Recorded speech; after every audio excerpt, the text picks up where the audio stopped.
Të dielën do të luhen 3 nga 6 ndeshjet e javës së 23 të kampionatit të kategorisë së parë në futboll. Federata Shqiptare e Futbollit ka vendosur që ndeshjet e së dielës të jenë mes Burrelit dhe Korabit, Kastriotit dhe Apollonis dhe Iliris dhe Besës. Ndërkohë ndeshjet e tjera janë luajtur të shtunën mes Progradecit dhe Lushnjës, Laçit dhe Flamurtarit, si dhe Skënderbeut dhe Kukësit.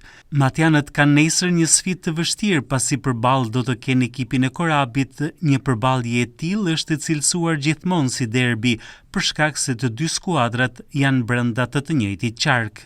Megjithatë, në kampin matjan ka optimizëm që kjo ndeshje të përfundojë në favorin e tyre me pikë të plota.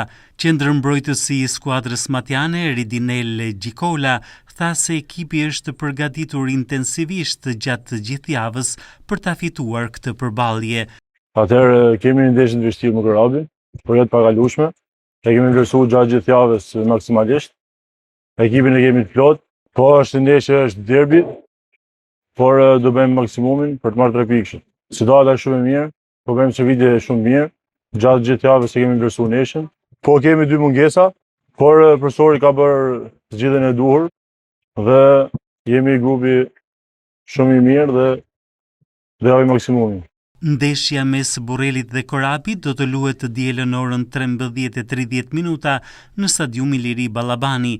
Klubi i futbollit Burreli i bën thirrje tifozërisë matjane që nesër të mbushin shkallët e stadiumit për t'i dhënë mbështetje të fortë djemve të futbollit matjan në fushën e gjelbër.